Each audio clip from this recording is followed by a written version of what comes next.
पृथ्वी की आंतरिक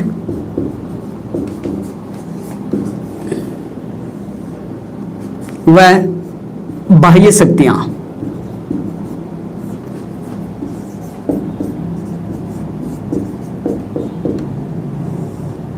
पृथ्वी की आंतरिक व बाह्य शक्तियां। दोस्तों इसमें पृथ्वी की आंतरिक और बाह्य शक्तियों की अगर अपन बात करते हैं तो दोस्तों पृथ्वी की आंतरिक जो शक्ति है, पृथ्वी की आंतरिक शक्ति में अपना एक टॉपिक है भूकंप। दोस्तों आज का अपना टॉपिक जो है वो अर्थक्वेक यानी कि भूकंप रहेगा। बिल्कुल भूकंप है। और कल अपना टॉपिक रहेगा ज्वालामुखी का, इसी टाइम पर 6 से 7। तो बिल्कुल इन टॉपिक से क्वेश्चन यहां पर पक्का हर बार पूछा जाता है, तो उसके बारे में चर्चा करेंगे। दोस्तों सबसे पहले अपन भूकंप के बारे में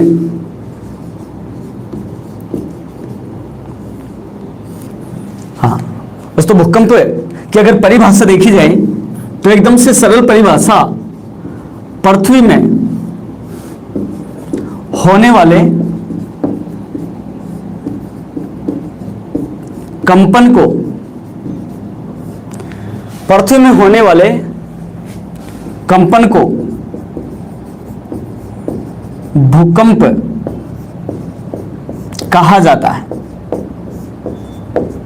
बिल्कुल पृथ्वी में होने वाले कंपन को कहा जाता है भूकंप।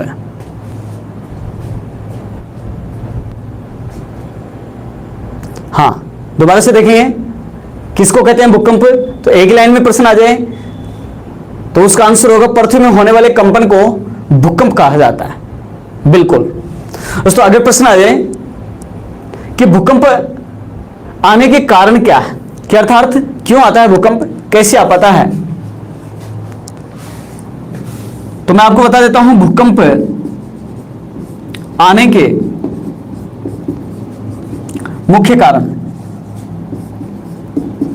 भूकंप आने के मुख्य कारण दोस्तों, उसमें भूकंप आने के मुख्य कारणों में सबसे पहला इंपॉर्टेंट कारण है प्लेट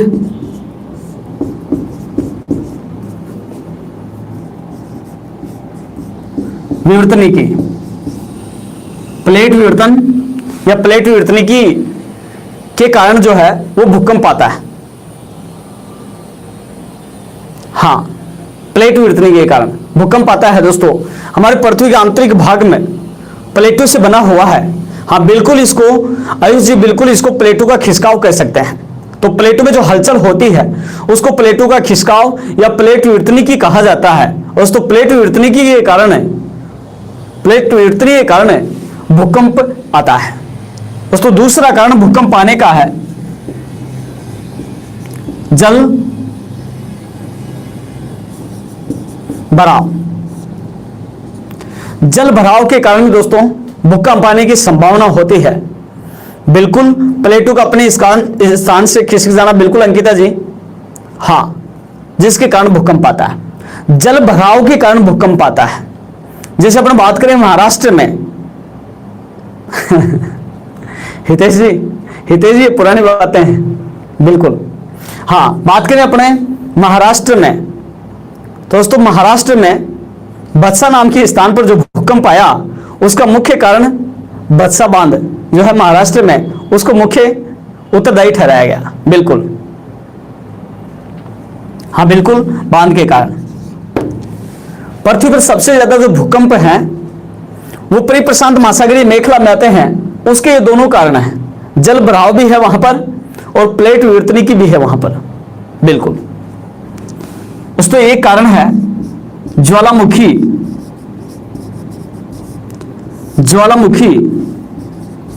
विस्फोट। दोस्तों ज्वालामुखी का विस्फोट जब होता है तो आसपास की धरती जो है, पृथ्वी जो है, चट्टानें जो है उनमें कंपन होता है, जिसके कारण भी भूकंप आता है। दोस्तों एक कारण है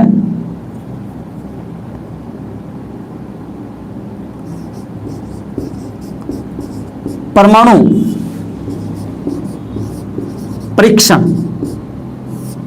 दोस्तों परमाणु परीक्षण के कारण भी कई बार जो है वो भूकंप आने की संभावना होती है।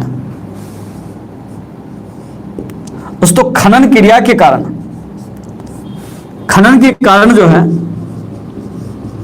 खनन क्रिया के कारण भी भूकंप आने की संभावना होती है। दोस्तों होता यह है कि कई बार जब बड़ी खानें जो होती हैं उनमें जब खनिजों का उत्खनन होता है तो बड़ा विस्फोट करते हैं, जिसके कारण आसपास की चट्टानें हिलती हैं और भूकंप आने की संभावना होती है। बिल्कुल दोस्तों एक कारण जो है वो भूस्खलन,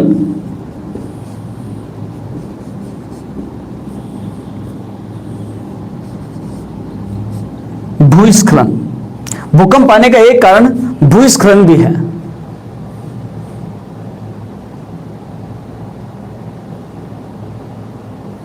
हाँ रमेश जी, केदारमल जहांगीर जी, ये लास्ट वाले प्राकृतिक कारण तो नहीं है। हाँ ये प्राकृतिक कारण नहीं है, लेकिन प्राकृतिक और कृत्रिम दोनों कारणों से भूकंप आ सकता है। प्राकृतिक भी हो सकते हैं, कृत्रिम भी हो सकते हैं। बिल्कुल ये दो कृत्रिम मानव जनित हैं, बाकी जो है वो प्राकृतिक हैं। बिल्कुल रमेश जी, पृथ्वी की घूर्णन गति के कारण भूकंप नहीं आता।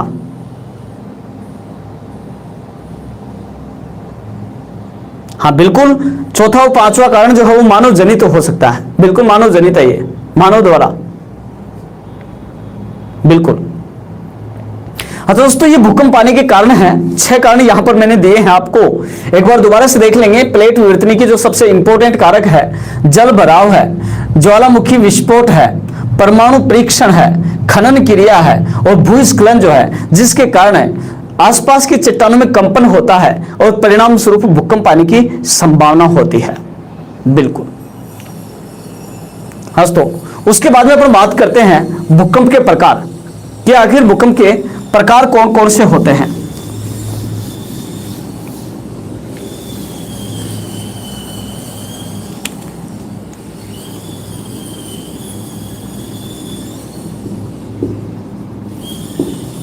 भूकंप के प्रकार। तो दोस्तों भूकंप के प्रकार में अगर अपन बात करें तो नंबर 1 पर आता है विवर्तनिक।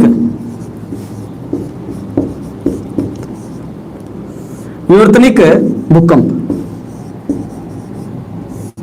बिल्कुल प्लेटों के खिसकाव के कारण ही आता है विवर्तनिक भूकंप।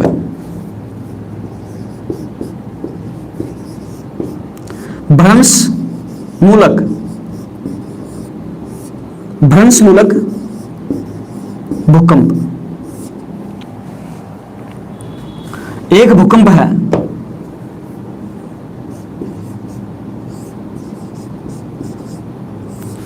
नियत भूकंप।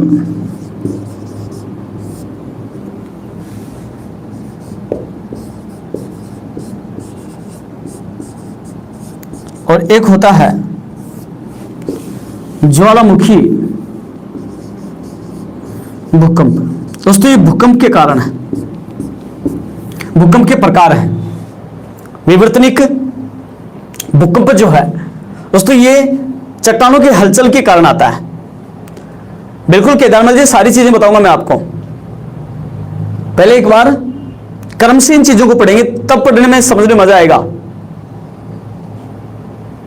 तो विवर्तनिक भूकंप है, विवर्तन के कारण दोस्तों सबसे ज्यादा भूकंप आते हैं। भ्रंश मूलक, जब भ्रंश जो है, भ्रंशों का उत्थान होता है, भ्रंशों का निर्माण होता है, उस टाइम पर जो भूकंप आते हैं भ्रंश मूलक कहते हैं। ये खनन क्रिया के द्वारा जो भूकंप आते हैं उसको नियत भूकंप कहा जाता है, और ज्वालामुखी क्रिया के दौरान जो भूकंप आते हैं उसको ज्वालामुखी भूकंप कहा जाता है। बिल्कुल। तो ये थे भूकंप के 4 प्रकार। भूकंप 4 प्रकार के होते हैं, स्क्रीनशॉट आप इसका ले लीजिएगा। दोस्तों कई बार यहां से प्रश्न आ जाता है कि निम्न में से कौन सा भूकंप का प्रकार नहीं है। ऐसे 3 ऑप्शन यहां से आ जाते हैं, एक बाहर से दे देते हैं, जो कि गलत होता है। बिल्कुल। अब यहां पर आप देखेंगे कि आखिर यह भूकंप कहां से आता है, और कहते किसको है बहुत भूकंप विज्ञान को दोस्तों कहा जाता है, भूकंप विज्ञान को कहते हैं सिस्मोलॉजी।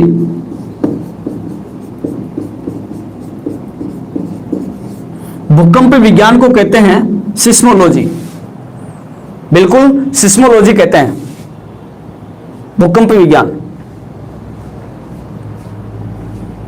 और भूकंप मापी यंत्र,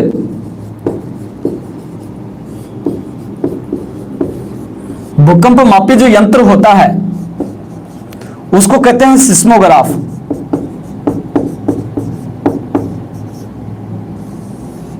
सिस्मोग्राफ, बिल्कुल सिस्मोग्राफ, सिस्मोलॉजी, भूकंप मापने का यंत्र सिस्मोग्राफ। बिल्कुल दोस्तों सभी का सही आंसर आ रहा है, मैं पढ़ पा रहा हूं। बिल्कुल अमर सिंह जी, हाँ स्केल की बात करेंगे केदारमल जी, बिल्कुल भूकंप मापी स्केल जो है दोस्तों, इस स्केल का नाम होता है रिक्टर स्केल। स्केल होता है जिसको कहते हैं रिक्टर स्केल, यंत्र होता है जिसको कहते हैं सिस्मोग्राफ, और विज्ञान होता है जिसको कहते हैं सिस्मोलॉजी। दोस्तों जो भूकंप मापी स्केल होता है, इस स्केल पर इसका जो मापक होता है ये दोस्तों 1 से लेकर के 9 तक होता है। बिल्कुल 1 से 9 के बीच में, हाँ बिल्कुल इसका मापक जो है वो 1 से 9 के बीच में होता है। बिल्कुल दोस्तों, हाँ बिल्कुल लास्ट अधिकतम 10, आर के चौधरी जी बिल्कुल अधिकतम 10 होता है ये। हाँ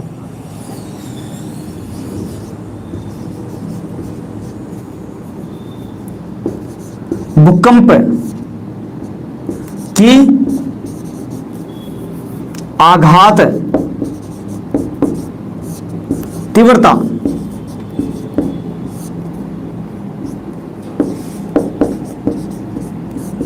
मापने का यंत्र होता है और इसको कहते हैं मर्केली। मर्केली, हाँ बिल्कुल नरेंद्र जी, बिल्कुल। और दोस्तों जो मर्केली स्केल होता है इसका मापक होता है दोस्तों 1 से लेकर 12 तक। मर्केली स्केल का मापक होता है 1 से 12। दोस्तों ये मर्केली नाम के एक विद्वान थे इटली के, जिन्होंने ये भूकंप की आघात तीव्रता मापने का एक यंत्र का आविष्कार किया था जिसका नाम था मर्केली स्केल, और ये था इसका मापक 1 से 12 तक अधिकतम होता है। बिल्कुल, तो इन चीजों को दोबारा से एक बार देखेंगे। भूकंप विज्ञान सिस्मोलॉजी, भूकंप मापी यंत्र सिस्मोग्राफ, भूकंप मापी स्केल रिक्टर स्केल मापक 1 से 9 तक, अधिकतम 10 लास्ट होता है। भूकंप की आघात तीव्रता मापने का यंत्र जो है वो मर्केली स्केल मापक 1 से 12 तक होता है।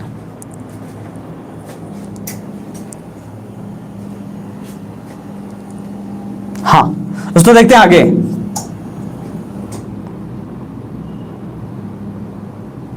चलो एक बार यहां तक लिखो, इसका स्क्रीनशॉट आप लेंगे, उसके बाद मैं आगे बताता हूं आपको।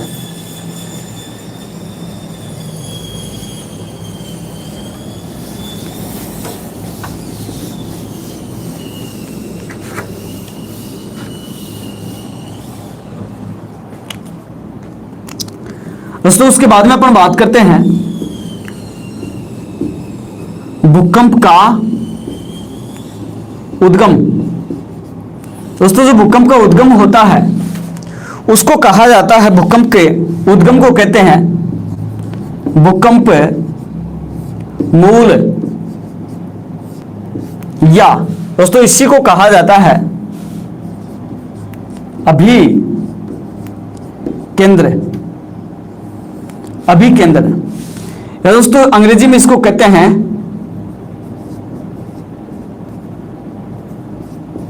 फोकस। अंग्रेजी में इसको कहते हैं फोकस, जहां भूकंप का उद्गम होता है।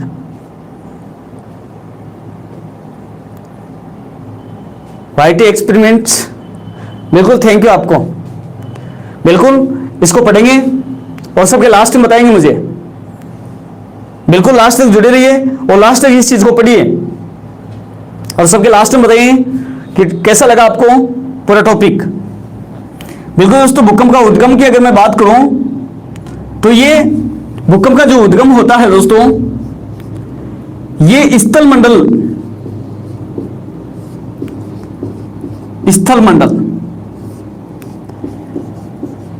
सियाल परत पर ही होता है दोस्तों, सियाल परत में होता है। बिल्कुल एक चीज यहां पर नोट करना, बिल्कुल नोट करना इस चीज को, बिल्कुल नोट करना। अरे एपी सेंटर बताएंगे भाई, अभी केदारमल जी बताएंगे सारी चीजें। हाँ यहां पर देखेंगे स्थल मंडल यह सियाल परत में ही होता है दोस्तों, याद रखना। और गहराई की मैं बात करूं दोस्तों, इसकी गहराई ज्यादा नहीं होती, 30 से लेकर के 100 किलोमीटर के मध्य, बिल्कुल 30 से 100 किलोमीटर। हां, और बात करें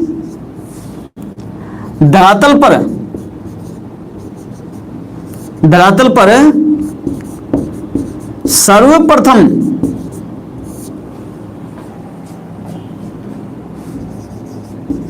भूकंप की किरणें की तरंगें जिस स्थान पर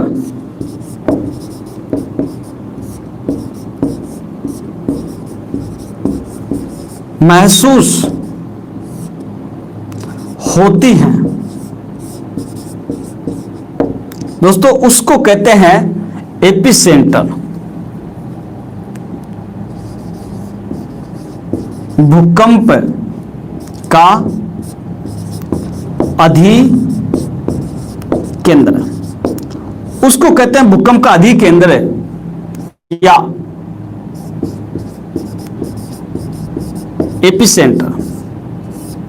बिल्कुल भूकंप का अधिकेंद्र या एपिसेंटर। अभिकेंद्र सियाल में होता है, अधिकेंद्र ऊपर होता है भूपटल पर, धरातल पर। आप बिल्कुल ग्राफ बनाएंगे, ग्राफ के माध्यम से आपको समझाएंगे। पहले थ्योरेटिकल चीज को समझ लेंगे आप। बिल्कुल कैलाश जी पूछ लेते हैं पुलिस में भी, दोबारा से देखेंगे। भूकंप का उद्गम जहां होता है जमीन के नीचे, उसको भूकंप मूल या अधिकेंद्र कहते हैं। भूकंप स्थल मंडल या सियाल परत में इसका उद्गम होता है, सीमा में नहीं होता। गहराई 30 से 100 किलोमीटर गहराई होती है। धरातल पर सर्वप्रथम भूकंप की तरंगें जिस स्थान पर महसूस होती हैं उसे भूकंप का अधिकेंद्र कहते हैं, यानी कि एपिसेंटर कहते हैं। दोस्तों बिल्कुल आप इसको लिख सकते हो, स्क्रीनशॉट आप इसका ले सकते हो, मैं डायग्राम के माध्यम से आपको समझाता हूं।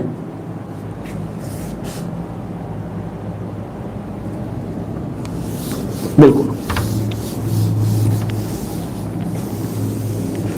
और दोस्तों इस चीज को डायग्राम के माध्यम से समझेंगे। दोस्तों ये अपनी पृथ्वी है, ये अपनी पृथ्वी है।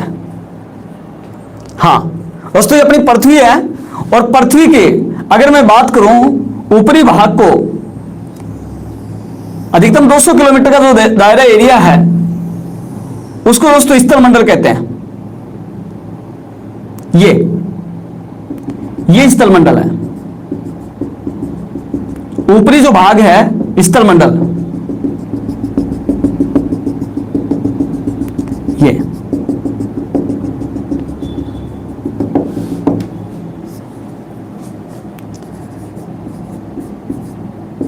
धरातल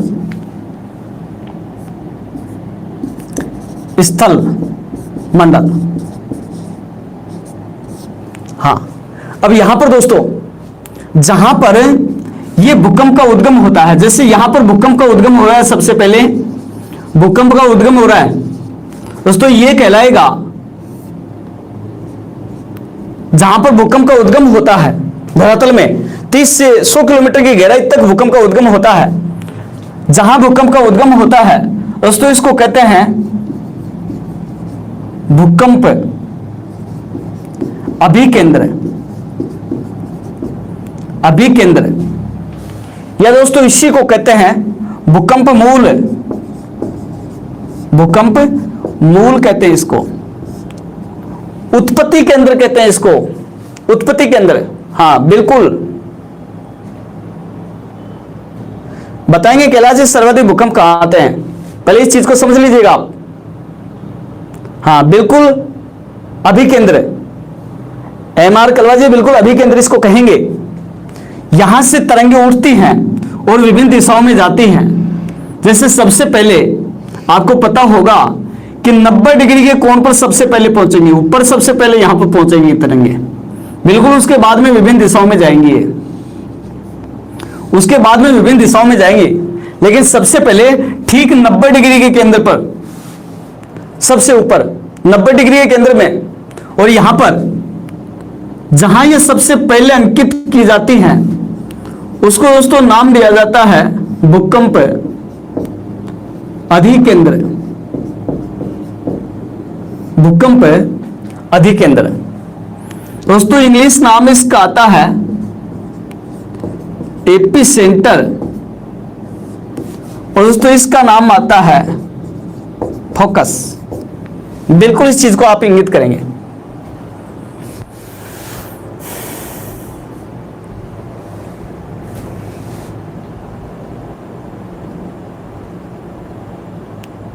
केदारमल जी तरंगे जाती हैं, लेकिन ये यहां पर डाइवर्ट हो जाती है सीमा परत में। बताऊंगा आपको किस प्रकार से डाइवर्ट होती है, किस प्रकार से किधर जाती है ये। हाँ, और जहां पर इसके ठीक विपरीत केंद्र की बात करोगे आप, बिल्कुल ठीक विपरीत केंद्र की जहां पर आप बात करोगे, इसको कहते हैं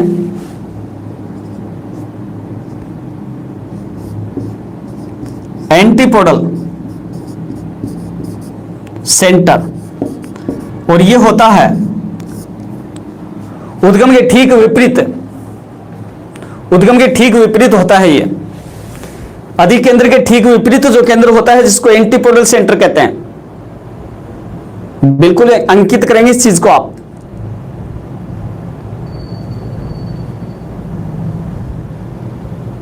हाँ बिल्कुल, हाँ वाईफाई से राम फ्री क्लास चला रहा है बिल्कुल, और बिल्कुल फ्री ऑनलाइन क्लास का आप बिल्कुल भरपूर फायदा उठा सकते हैं।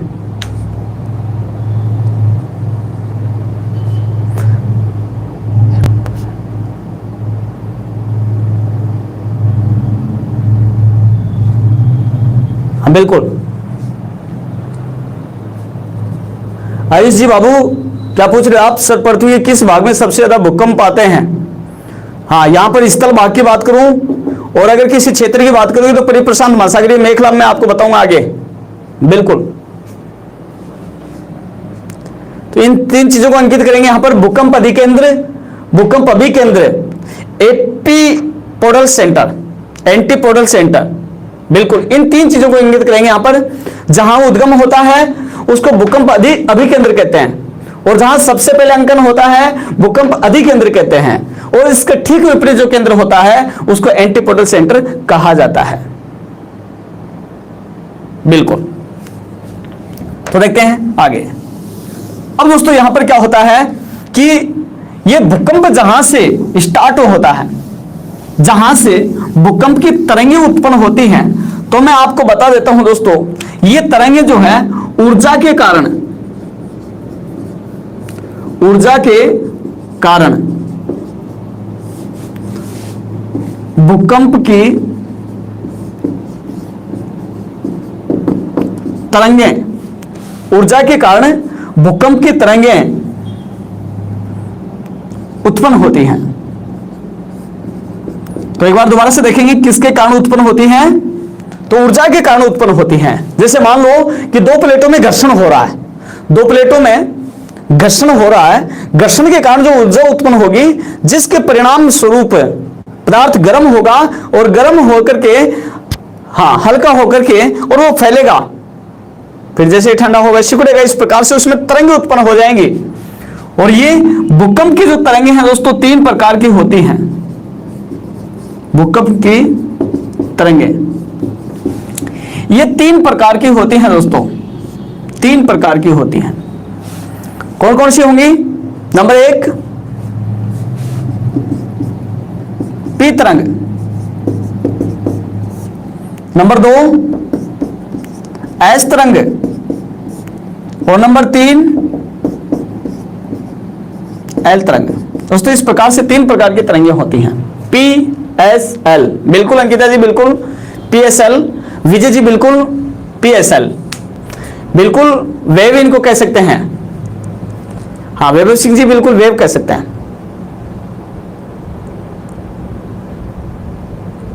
हाँ दोस्तों सभी की विशेषता बता रहा हूं मैं आपको, बिल्कुल केदारमल जी सभी की विशेषता बताऊंगा। सबसे पहले ले लेते हैं पी तरंग को। पी तरंग, पी तरंग नंबर 1 पी तरंग। दोस्तों इन पी तरंगों को कई नाम दिया गया है, इनके कई नाम है। अन्य नाम की बात करें दोस्तों इन पी तरंगों को कहा जाता है प्राथमिक तरंगे, इन्हीं को कहते हैं प्राथमिक तरंगे, बिल्कुल प्राइमरी वेव्स। हाँ और इन्हीं को कहा जाता है अनुदैर्ध्य तरंगे। प्राथमिक तरंगे, अनुदैर्ध्य तरंगे, इन्हीं को कहा जाता है। बिल्कुल प्राथमिक अनुदैर्ध्य सबसे फास्ट होती है। बिल्कुल विशेषता की बात करें, विशेषता की बात करें दोस्तों ये तरंगे पृथ्वी के आंतरिक भाग में, पृथ्वी के आंतरिक भाग में सबसे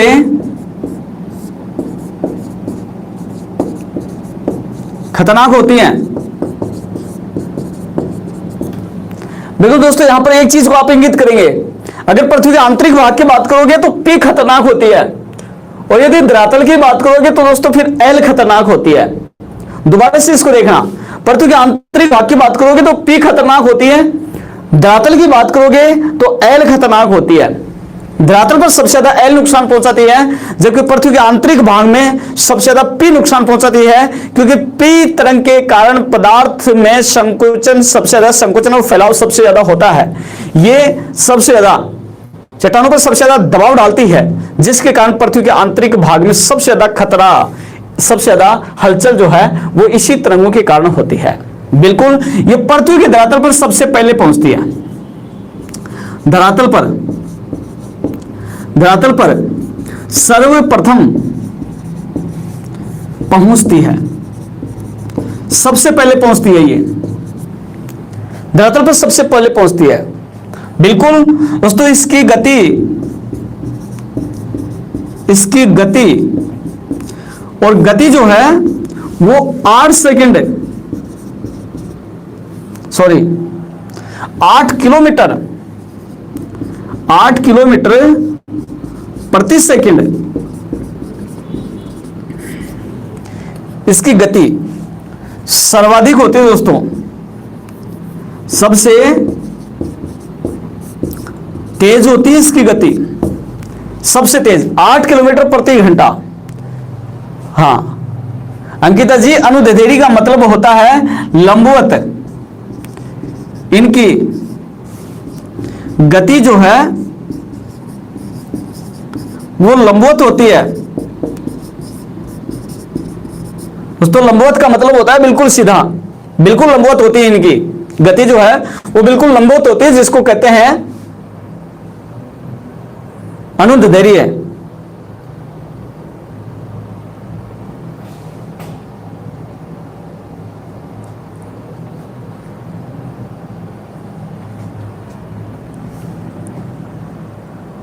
हाँ दोस्तों ये तरंगे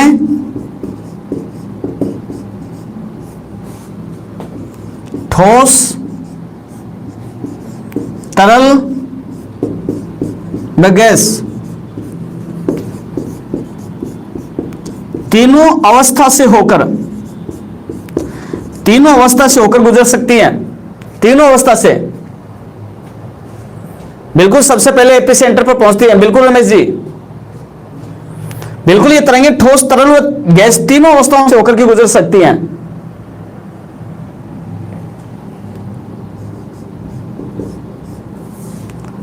तो ये तरंगे जो हैं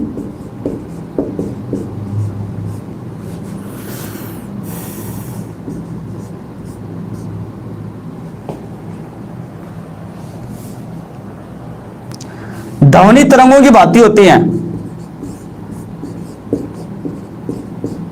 ध्वनि तरंगों की भांति होती हैं, बिल्कुल ध्वनि तरंगों की भांति होती हैं। तो विशेषता, 6 विशेषता इसकी सबसे ज्यादा होंगी। पृथ्वी के आंतरिक भाग में सबसे खतरनाक होती है, धरातल पर सबसे सर्वप्रथम पहुंचती हैं। इसकी गति 8 किलोमीटर प्रति सेकंड सबसे तेज होती है। इनकी गति लंबवत होती है। ये तरंगे ठोस और तरल और गैस तीनों अवस्थाओं से होकर के गुजरती हैं और ये तरंगे ध्वनि तरंगों की भांति होती हैं। बिल्कुल, तो स्क्रीनशॉट लेंगे आप इसका।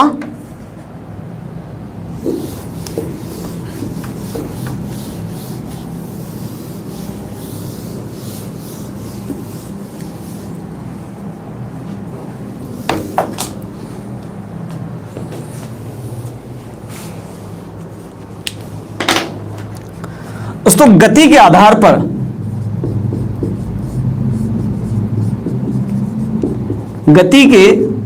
आधार पर पुनः 3 प्रकार की होती हैं। गति के आधार पर पुनः 3 प्रकार की होती है, जिसमें अरे अनिल जी, पी तरंग को कहते हैं प्राइमरी वेवेज। बिल्कुल, गति के आधार पर 3 प्रकार की होती हैं। नंबर 1, पी तरंग सबसे तेज होती है, फास्ट होती है। नंबर 2, इस प्रकार से पी स्टार लिखेंगे, और इनकी गति जो है मध्यम गति वाली होती है ये। और पी जी जो होती हैं, इनकी गति जो है वो धीमी होती है दोस्तों। हाँ, गति धीमी होती है और इनकी होती है सबसे तीव्र। तो ये पुनः 3 प्रकार की होती हैं। बिल्कुल, पी तरंग, पी स्टार और पी जी तरंग।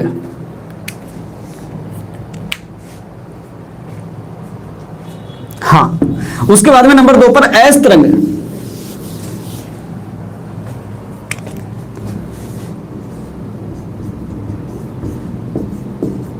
एस तरंगे दोस्तों, एस जो तरंगे होती हैं, इनके अन्य नाम की बात करेंगे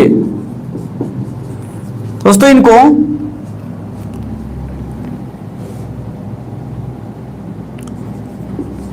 द्वितीय तरंगे कहा जाता है, सेकंड वेवर्स, और इन्हीं को कहते हैं अनुप्रस्थ आड़ी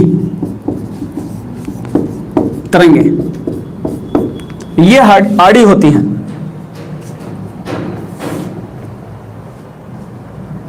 हाँ बिल्कुल, पी से दुगना समय तो नहीं लेती, लेकिन थोड़ा कम लेती है। विशेषता की बात करें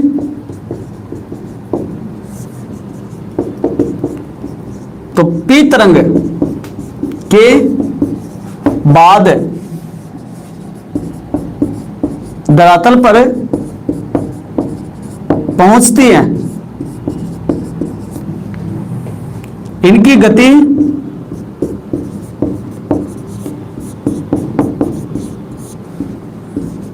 4 से 6 सेकंड 4 से 6 किलोमीटर प्रति सेकंड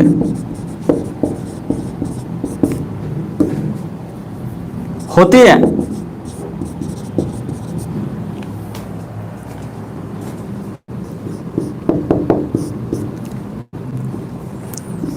ये तरंगे केवल ठोस भाग से गुजर सकती हैं, केवल ठोस भाग से गुजर सकते हैं, ये केवल ठोस भाग, केवल ठोस भाग से होकर गुजरती हैं।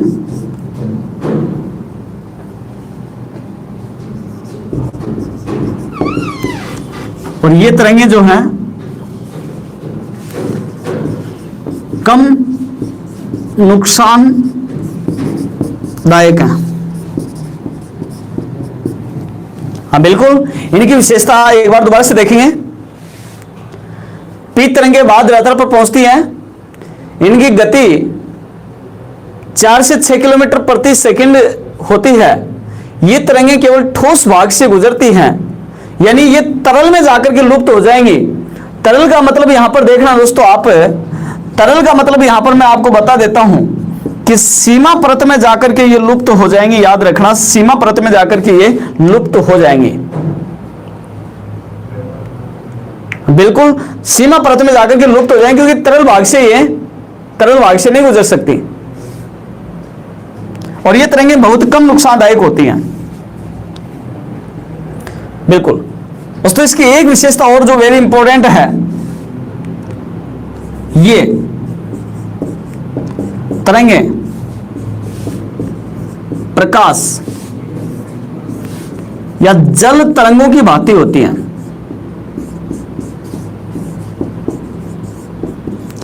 प्रकाश या जल तरंगों की भांति होती हैं। बिल्कुल प्रकाश या जल तरंगों की भांति होती हैं।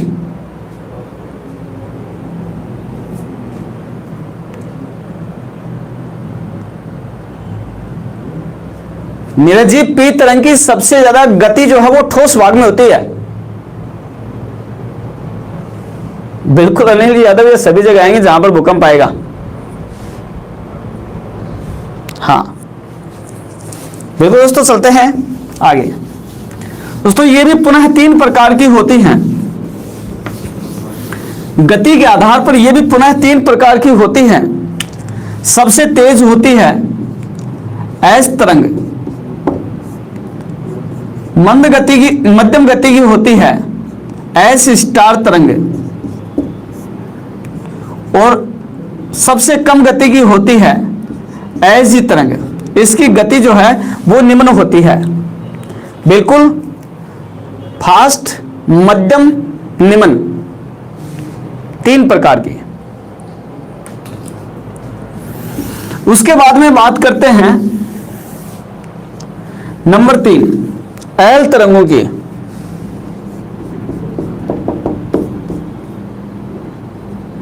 एल तरंगे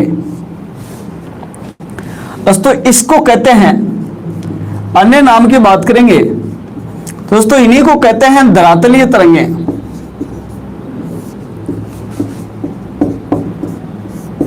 धरातलीय तरंगे कहते हैं इनको। धरातलीय तरंग दोस्तों, विशेषता की बात करेंगे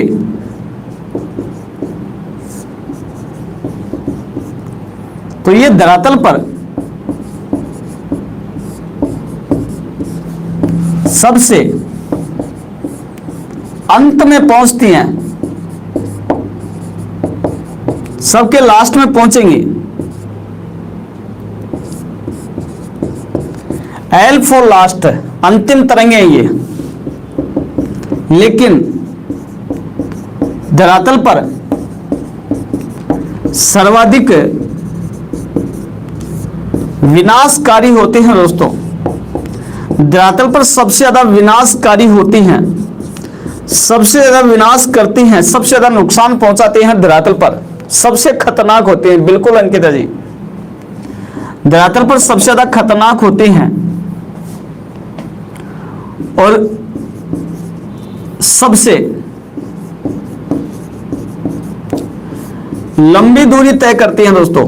सबसे लंबी दूरी तय करती हैं। पृथ्वी के चक्कर लगा के आना पड़ता है इनको।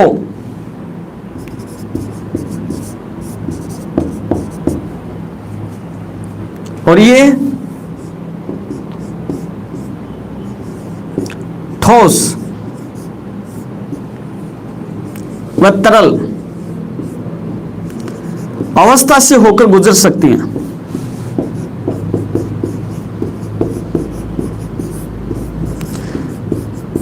ठोस व तरल अवस्था से गुजरती हैं अयल तरंगे। बिल्कुल। चंद्रकांत किसाना जी, थैंक यू आपको।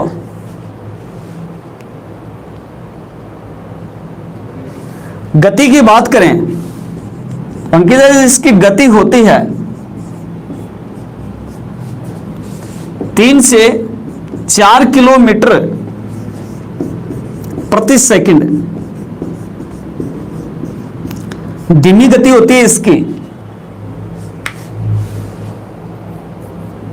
3 से 4 किलोमीटर, एक समान गति से नहीं, तरल में कम। क्या बात है सतीश जी, टॉपिक देखो पहले। हाँ बिल्कुल दोस्तों, ये भी पुनः 3 प्रकार की होती हैं, ये भी पुनः 3 प्रकार की होती हैं। और वही प्रकार की अगर बात करें अपन तो 3 प्रकार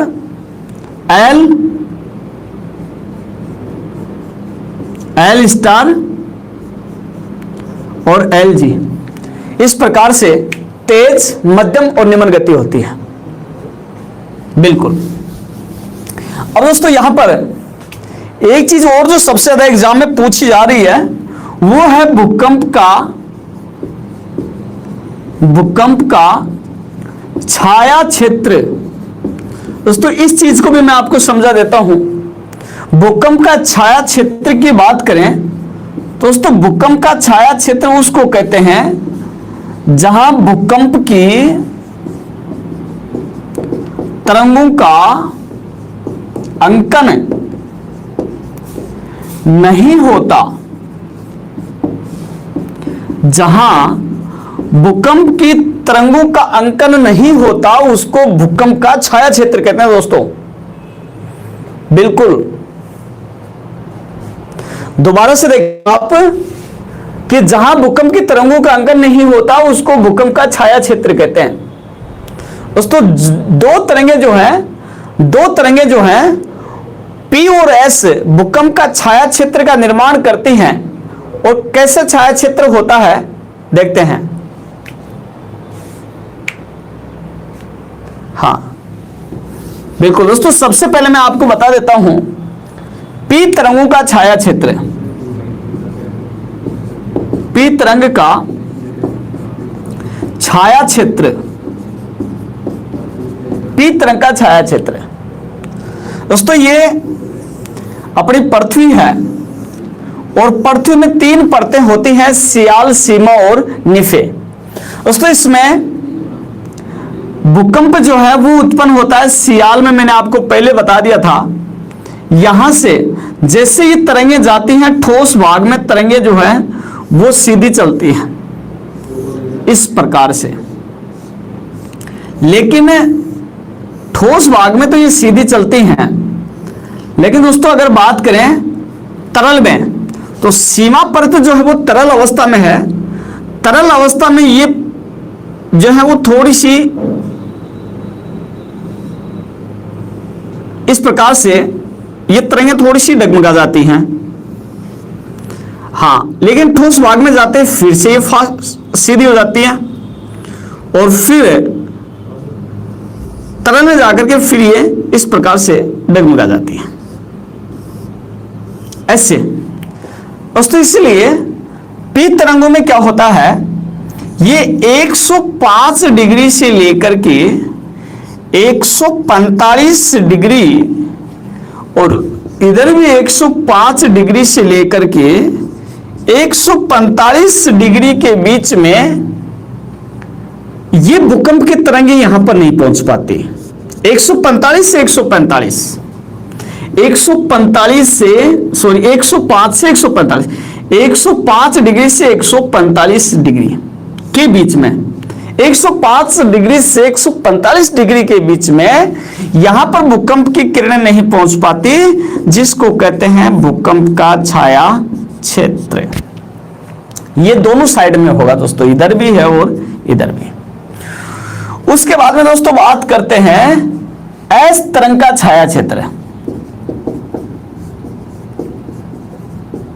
एस तरंग का छाया क्षेत्र, और दोस्तों ये होता है 105 डिग्री से 105 डिग्री।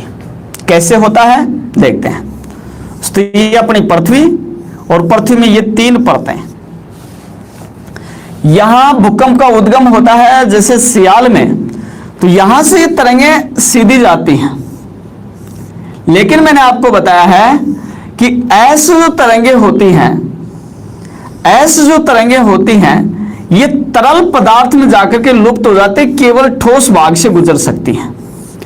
ऐस की विशेषता होती है कि केवल ठोस भाग से गुजर सकती हैं, तरल भाग में लुप्त हो जाती है। यहां पर सीमा परत में बिल्कुल ये लुप्त हो जाती है, सीमा परत में।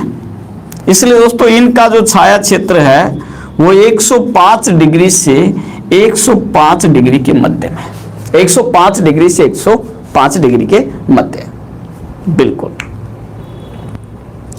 हाँ तो दोस्तों ये थे दोनों के छाया क्षेत्र जो सबसे ज्यादा एग्जाम में पूछे जाते हैं। एस का 105 से 105 के बीच में, पी का 105 से 145 के बीच में।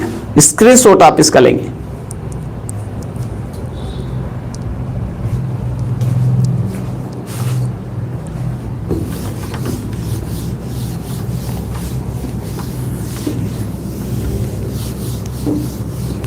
हाँ तो दोस्तों अब लास्ट टॉपिक में बता रहा हूं यहां पर भूकंप का वितरण। भूकंप का वितरण, अगर दोस्तों देखा जाए भूकंप का वितरण, दोस्तों विश्व में सर्वाधिक भूकंप, विश्व में सर्वाधिक भूकंप जो है दोस्तों ये आते हैं प्रशांत महासागरीय मेखला में, या जिसको मैं कहूं कि प्रशांत महासागर के चारों ओर। दोस्तों दुनिया में सबसे ज्यादा भूकंप आते हैं प्रशांत महासागर के चारों तरफ, बिल्कुल प्रशांत महासागर के चारों तरफ। अंकिता जी अग्निवलय कहते हैं ज्वालामुखी के कारण, बिल्कुल अग्निवलय में। दोस्तों मेखला का मतलब होता है एक बेल्ट, एक क्षेत्र, एक पेटी। हाँ एक बेल्ट जिसको कहेंगे मेखला या पेटी, और एक बेल्ट निर्धारित किया गया है प्रशांत महासागर के चारों तरफ, और प्रशांत महासागर के चारों तरफ सबसे ज्यादा भूकंप आते हैं। हाँ दोस्तों बात करें विश्व में सर्वाधिक भूकंप वाला देश, विश्व में सर्वाधिक भूकंप वाला देश, दोस्तों देश की बात करेंगे तो नाम आता है जापान का। जापान का जिसको कहते हैं भूकंपों का देश, और नाम है जापान। दोस्तों भारत में सर्वाधिक भूकंप की बात करें, दोस्तों भारत में सर्वाधिक भूकंप आते हैं हिमालय क्षेत्र में। हिमालय क्षेत्र में दोस्तों भारत में सबसे ज्यादा भूकंप आते हैं, बिल्कुल हिमालय। और दोस्तों दूसरे नंबर पे बिल्कुल कच्छ का नंबर जो है वो दूसरा आता है, कच्छ, हिमालय क्षेत्र और कच्छ, बिल्कुल शाहरुख जी, हिमालय क्षेत्र और कच्छ। तो दोस्तों एक बार दोबारा से दोहरा लेते हैं इनको। विश्व में सर्वाधिक भूकंप प्रशांत महासागरीय मेखला प्रशांत महासागर के चारों ओर, विश्व में सर्वाधिक भूकंप वाला देश जापान, भूकंपों का देश कहते हैं जापान को, और भारत में सर्वाधिक भूकंप आते हैं हिमालय क्षेत्र में। दोस्तों ये था अपना बिल्कुल